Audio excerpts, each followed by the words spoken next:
Josué 5,14. Il répondit: Non, je suis le chef de l'armée de l'Éternel. J'arrive maintenant. Josué tomba le visage contre terre, adora et dit: Que dit mon Seigneur à son serviteur? L'ayant vu, Josué, seul dans les champs, face à Jéricho, il était seul, confiant dans la protection divine.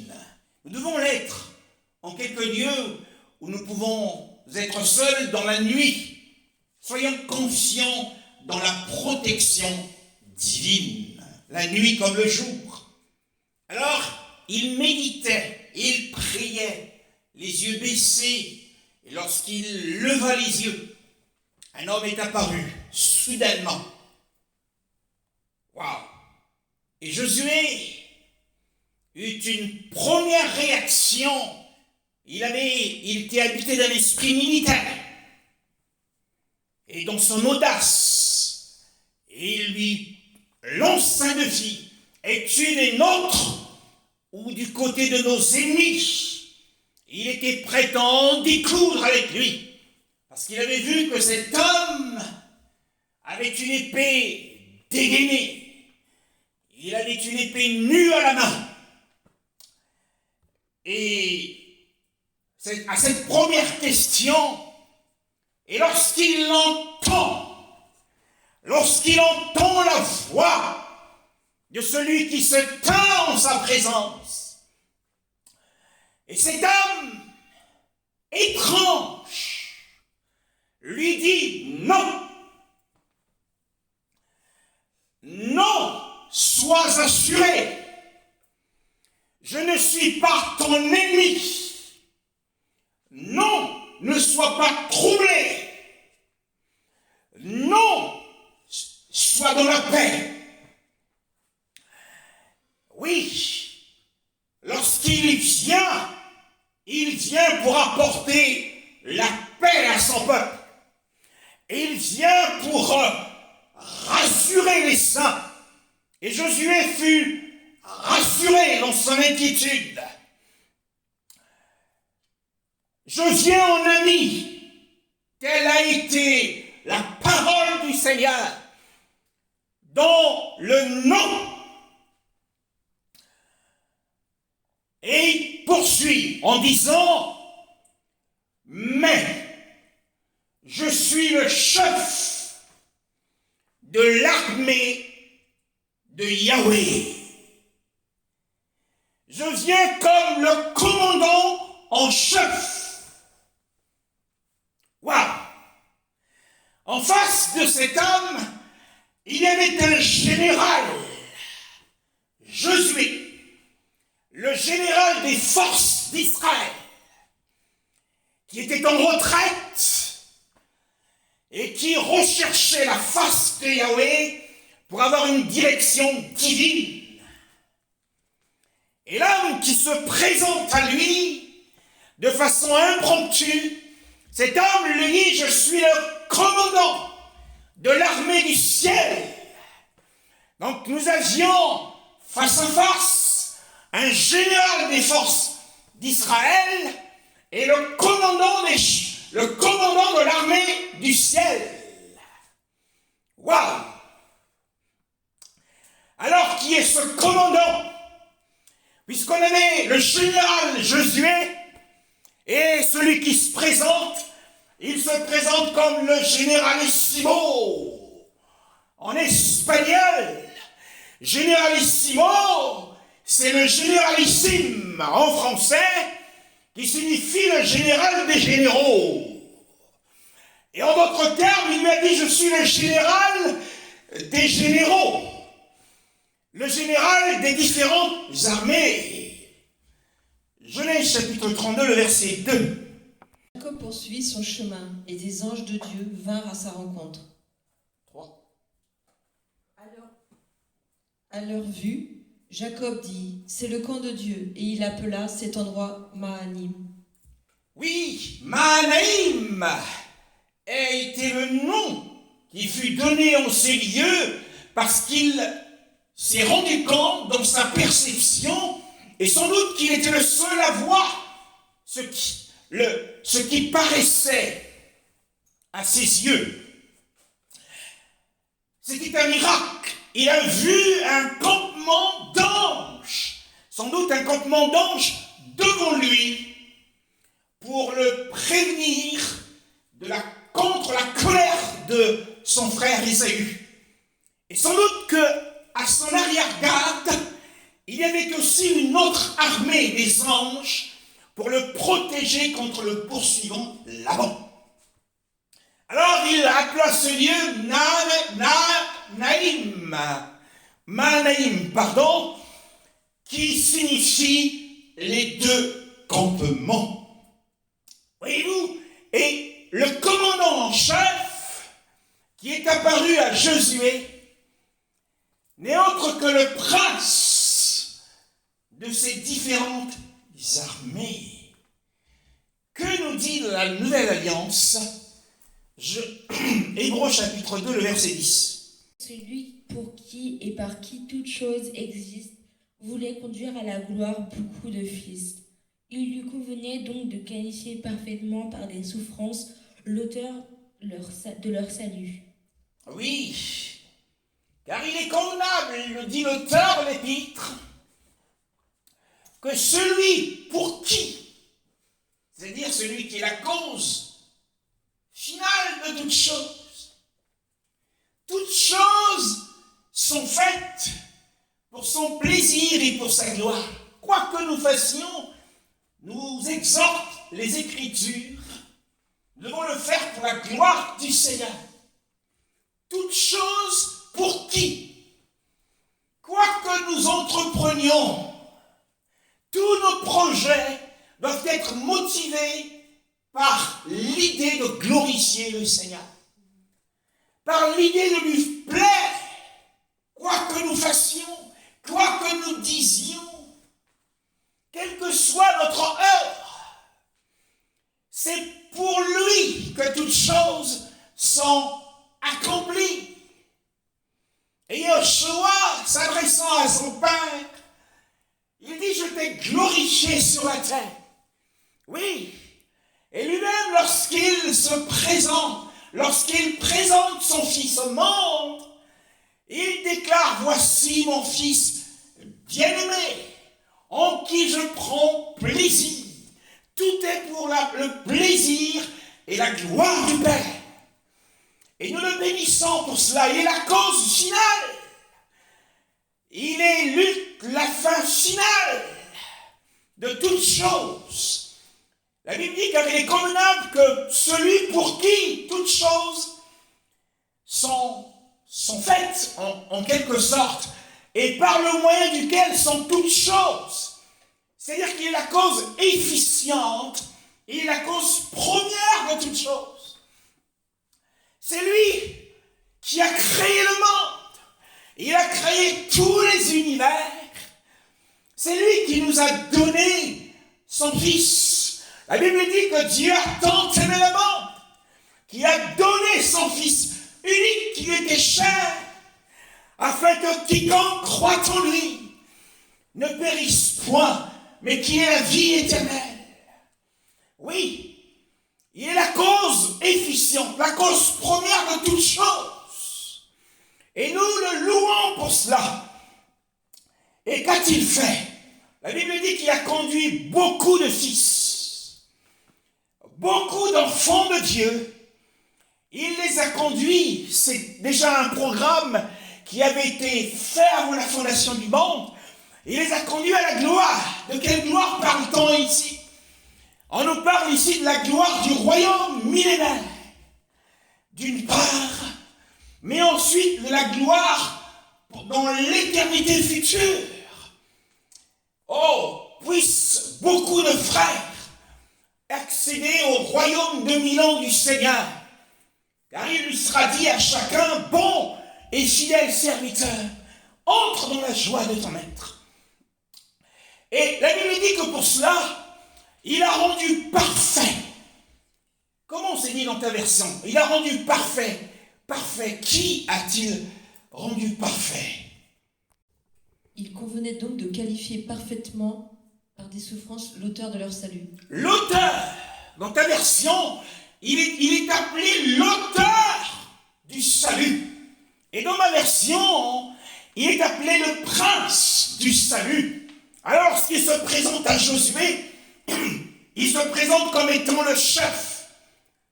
Et en hébreu, chef signifie prince, ou commandant, ou capitaine. Il est le capitaine de notre salut. Et il dit à Josué en quelque sorte, je suis le capitaine de votre salut. Appelé aussi Michael, celui qui est égal à Elohim, égal à Dieu. L'archange Michael, le prince de ton peuple, a dit Yahweh à Daniel, le prince de ton peuple, Michael, celui qui garde ton peuple. Alors il l'a rendu parfait. C'est un prince parfait. Et le Père a confié beaucoup de fils à la charge de ce prince qui a été rendu parfait par ses souffrances. Il a souffert sous la loi et la justice divine. Et bien-aimés, nous sommes au bénéfice de ces souffrances. C'est grâce à ces souffrances que nous voici lavés de tout péché par le moyen de son sang précieux et destinés pour le royaume des cieux. Oh, béni soit le Seigneur qui nous a donné gratuitement le don de la vie éternelle. Mais ça lui a coûté très cher à lui. Alors, soyons-lui reconnaissants en marchant dans l'obéissance et la sainteté. Oh, magnifique est le Seigneur. Il est le prince. Alors, le Père l'a qualifié, le Père l'a consacré à cette mission. La mission d'être le prince, d'être le conducteur et d'être le protecteur. Alors, ainsi, nous sommes placés sous la protection de ce prince qui est apparu à Josué.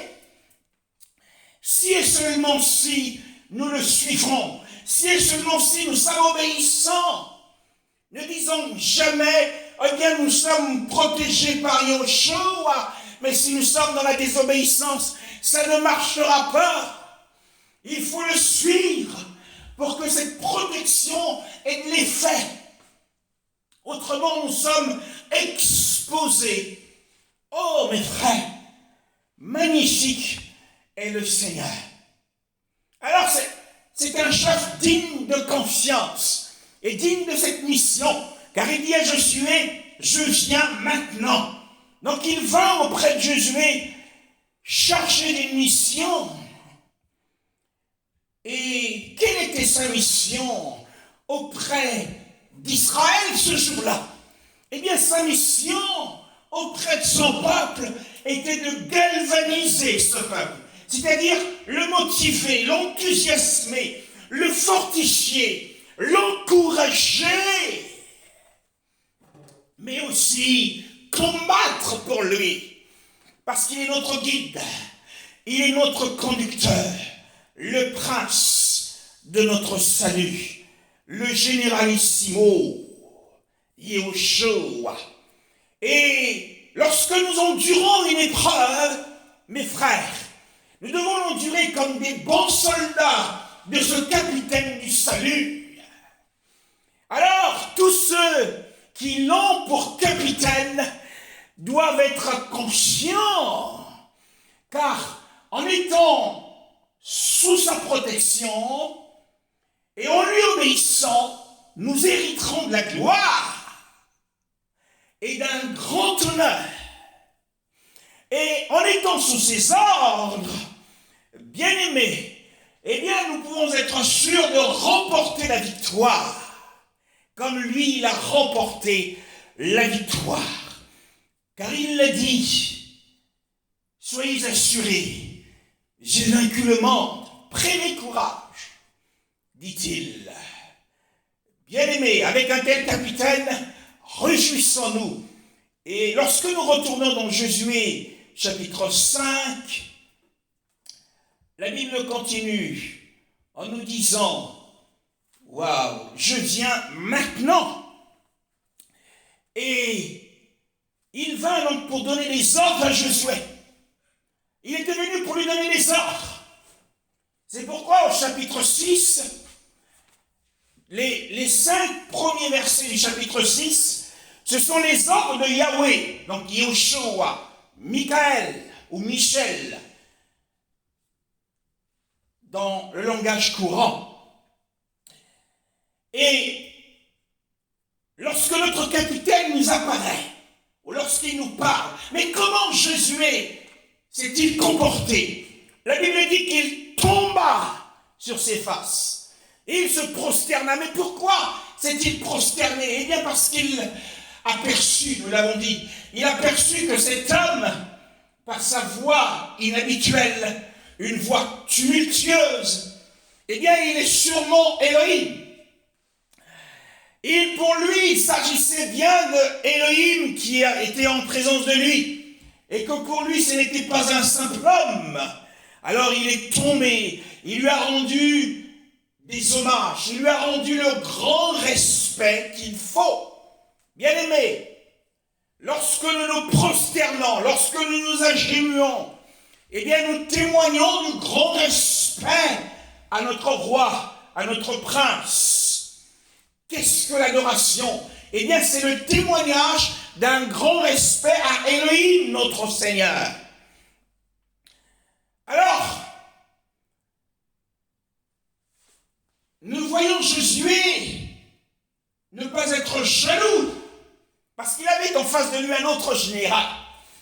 Il n'a pas cherché à s'accaparer de ses droits. Il n'a pas regardé ses droits comme une proie à arracher, pour reprendre les termes de la Bible, mais c'est avec joie qu'il s'est soumis à son commandement. Il dit qu'il tomba sur ses faces contre lui en se prosternant. Ainsi, lorsque nous sommes honorés par le Seigneur sur la terre et que nous devenons grands et que nous avons des titres dans ce monde, mais devant le Seigneur, nous devons nous humilier et être respectueux. Comme Josué, qui était le général des forces d'Israël. On le voit tomber par terre. Donc il a oublié ses titres. Il a jeté sa couronne et il s'est prosterné devant le Seigneur. Qu'a-t-il dit? Et c'est le vif de notre sujet. Que dit Adonai à son serviteur?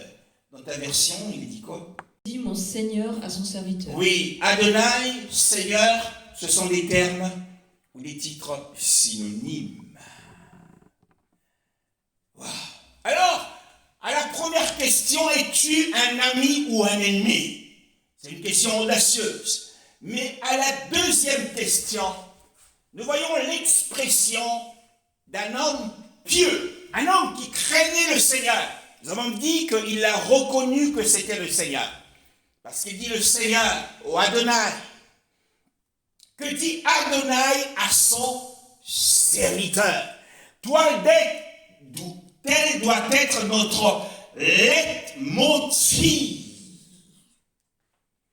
C'est ainsi que nous devons chaque jour nous comporter. Ça doit être notre tempérament. Que dit le Seigneur à son serviteur?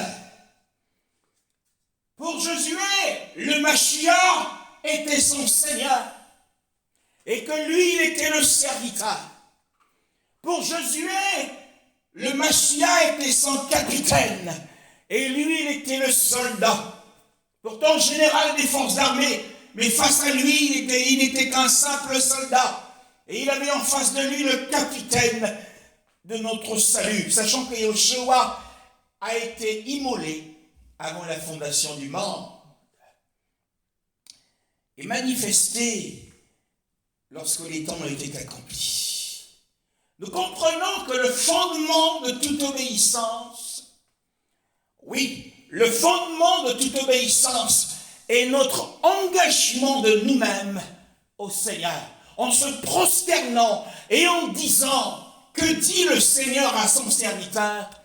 Eh bien, Josué était en train d'exprimer son engagement à servir le Seigneur. Comment devons-nous montrer au Seigneur que nous le servons? Eh bien, c'est en lui demandant ce qu'il veut dire, quels sont ses ordres. Oui, bien-aimé, ayant comme Josué cette disposition de cœur joyeuse, avec dans le but d'accomplir, de mettre en exécution ce qu'il nous dira de faire. Pourquoi? Eh bien, ceux qui savent obéir, eh bien, ce sont ceux-là qui savent mieux commander. Ceux qui n'obéissent pas ne seront pas promus à des titres de commandement. Pour être un véritable général, ce qui a rendu Josué apte à son ministère, c'est son obéissance à son Seigneur. Que dit mon Seigneur à son serviteur? Psaume 85, le verset 9.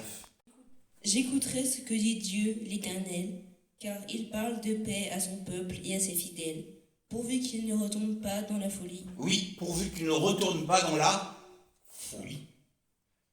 Ici, le psalmiste, après avoir prié, il avait des reproches à faire au Seigneur. Et il s'est plaint, si vous lisez les précédents versets, parce que les ennemis s'étaient emparés. Tu as retiré toute ta colère et tu es revenu de la chaleur de ton indignation. Seras-tu irrité à jamais contre nous, disait-il? Feras-tu durer ta colère d'âge en âge? Et il attribuait ses malheurs et les malheurs du peuple au mécontentement du Seigneur. Ainsi, dans ses plaintes et ses reproches au Seigneur, au verset 9, il dit « J'écouterai ». Après avoir prié, il dit « J'écouterai ce que dira elle, Yahweh ». Ainsi doit être notre comportement.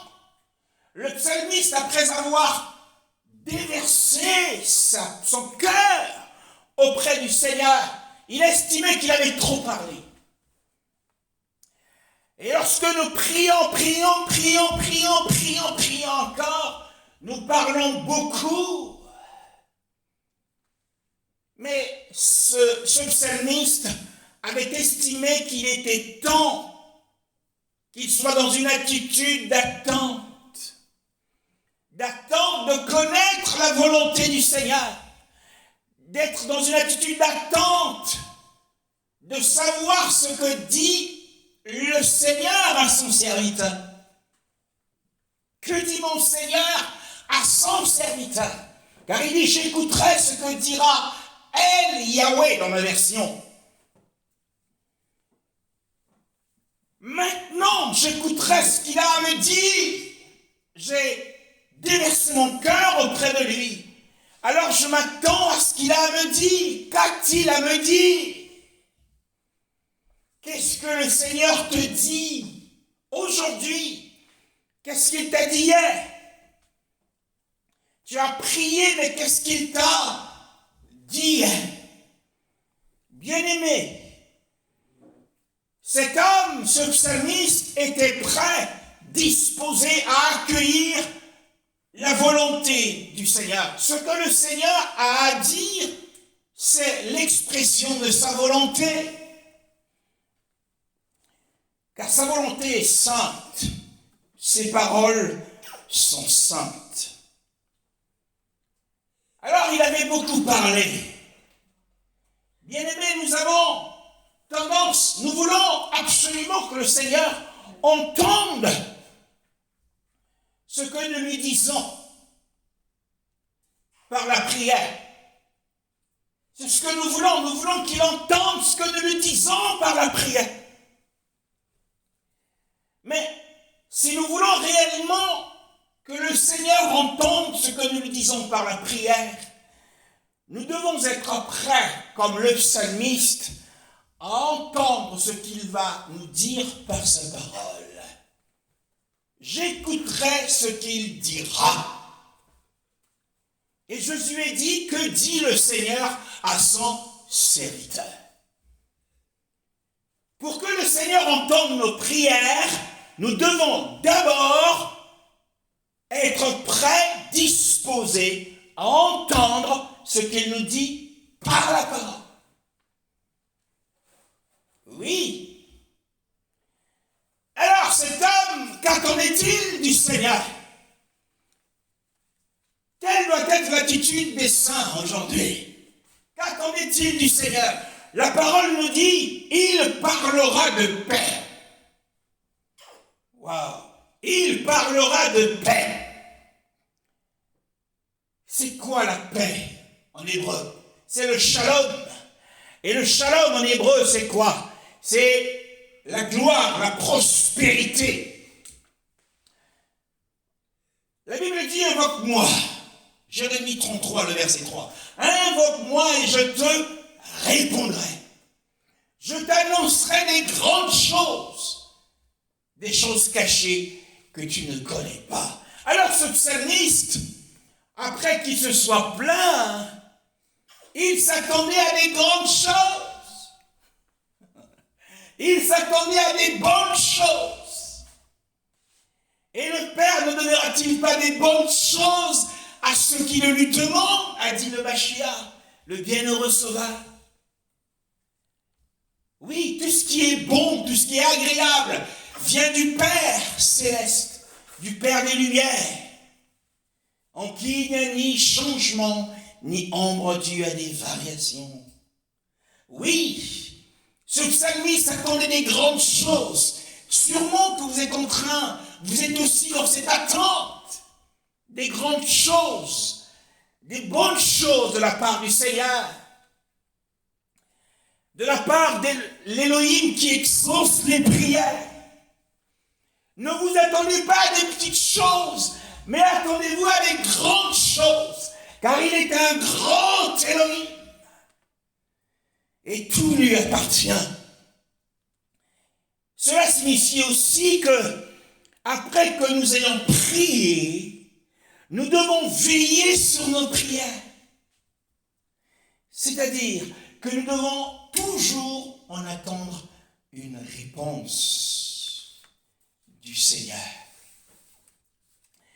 Et quelle est la réponse du Seigneur? Il parlera de paix. Nous l'avons dit. C'est la promesse que le Seigneur a faite à ses saints. Lorsqu'ils prient, la réponse du Seigneur, c'est qu'il leur parlera de paix. Mais il y a une condition à cela. Quelle est la condition? Il parlera de paix à son peuple. Nous sommes son peuple. Et nous sommes ses bien-aimés, selon ma version. Il parlera de paix à son peuple et à ses bien-aimés, pour qu'ils ne retournent pas à la folie. Voilà la condition. Le Seigneur exhorte les saints à d'abord accomplir le devoir que cela implique. Le devoir, c'est de ne pas retourner à la folie. Le péché, c'est la folie. Et retourner au péché, eh bien, c'est faire une rechute dans les choses d'avant. Et c'est à ces conditions, et à aucune autre, que la paix que nous espérons arrivera. Que la prospérité spirituelle, la prospérité de l'âme, la prospérité du corps, la prospérité extérieure, matérielle, et toutes ces dimensions de prospérité ne viendront qu'à ceux et à ceux-là seulement qui se détournent du péché. Mais s'ils y retournent après avoir été bénis, gare à eux, ça leur risque et péril. il peut se montrer sévère envers les saints. Habakkuk chapitre 2, le verset 1. Mon poste et me tenir sur la tour. Je veux veiller pour voir ce que l'Éternel me dira et ce que je répliquerai à mes reproches. Oui, je veillerai pour voir ce qu'il me dira. On est encore sur le même sujet. Ce prophète, bien-aimé, il se promet à lui-même de ne manquer aucune indication venant du ciel. Aucune direction ne doit passer inaperçue. Je ne manquerai de rien. Lui aussi s'est plaint à cause de l'invasion de l'ennemi, à cause du siège. Et il s'attendait à ce que l'esprit de prophétie, en tant que prophète, lui dicte ce qu'il avait à faire. Alors il dit, je veillerai pour voir ce qu'il me dira. Que dit mon Seigneur à son serviteur? Bien-aimé, ce dernier aussi avait cette disposition de cœur pour connaître la volonté du Seigneur et de son esprit. Oh, magnifique est le Seigneur! Que signifie être placé sur sa tour de guet? Il était sur son poste de garde. Il était sur sa tour de guet. Alors, il était dans le royaume, il était du royaume, mais la Bible nous dit qu'il s'est éloigné en quelque sorte. Il est monté sur les remparts et il s'est tenu sur une tour, loin du brouhaha, loin des bruits, loin des activités.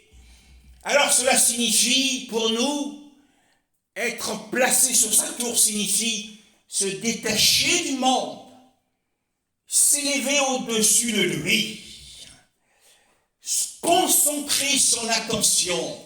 Nous avons besoin d'être concentrés dans la présence du Seigneur. Oh. Et nous devons fixer nos pensées saintes sur lui. Lorsque nous étudions les Écritures, nous sommes à ce moment-là placés sur notre tour. Nous nous plaçons sur notre tour de guet lorsque nous persévérons dans la prière.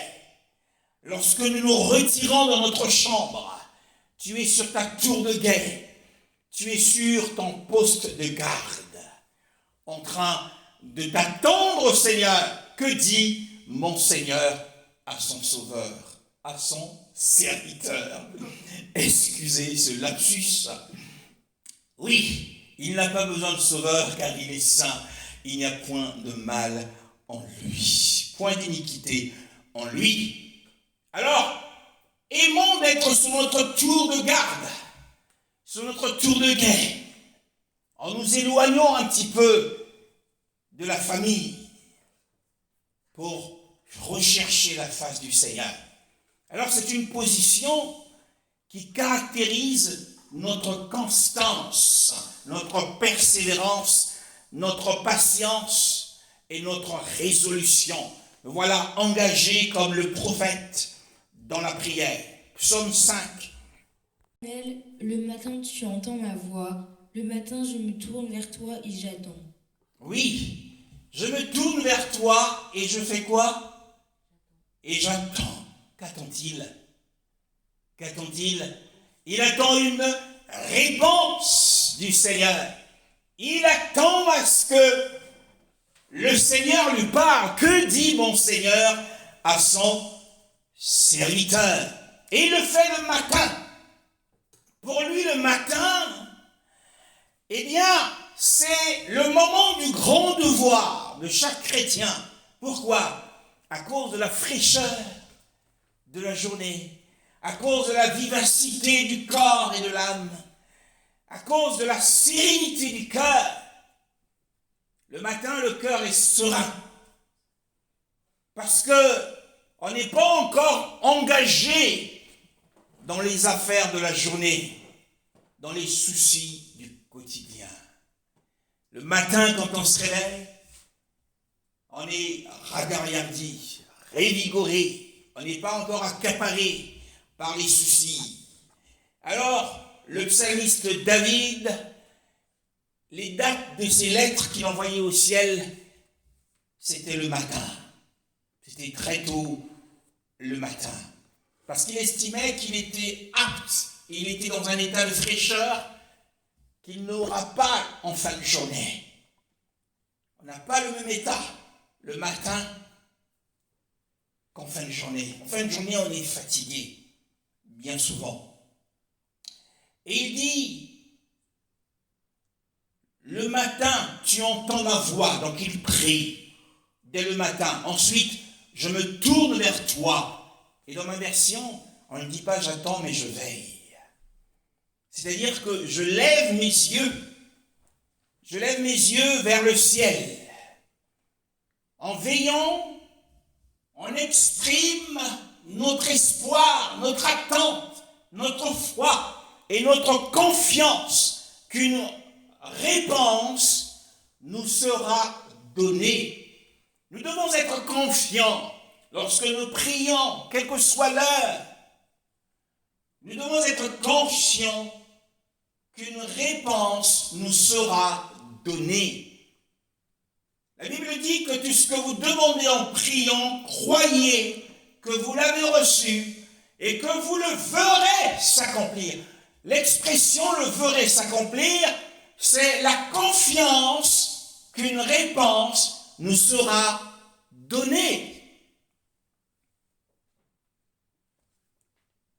Oui, telle a été l'attitude de David.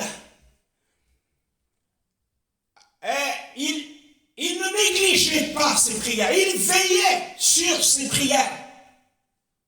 Peut-être les notait-il, et notait-il la date à laquelle il avait adressé la prière, pour s'attendre à l'exaucement. Quand est-ce que l'exaucement de cette prière se fera? Mais nous sommes tellement indisciplinés pour la plupart du temps que nous prions, et que nous oublions parfois. Mais non, la meilleure attitude, c'est d'être dans l'attente, dans l'espoir, dans la foi et la confiance qu'une réponse nous sera donnée, et de veiller au moment de la manifestation de la gloire du Seigneur.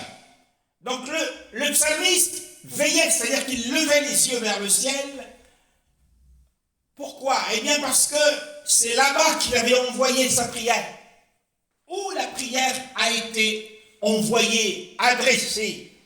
Il leva les yeux vers le ciel.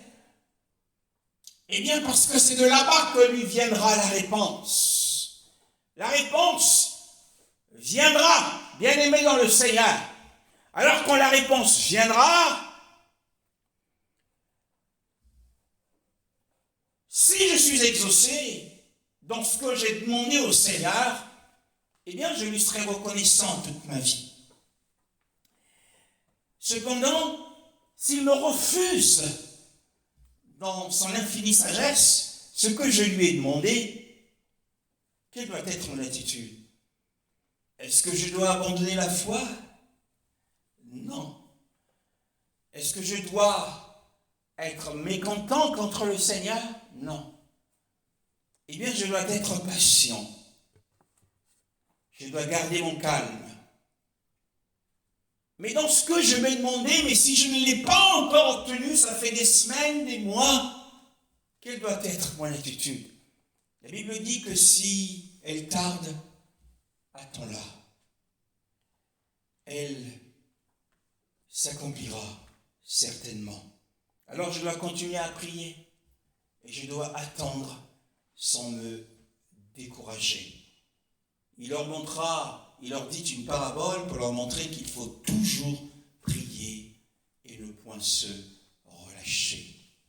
Ainsi, attendons-nous à ce que le Seigneur a nous dit et soyons prêts à exécuter sa volonté au nom de Yeshua. Amen.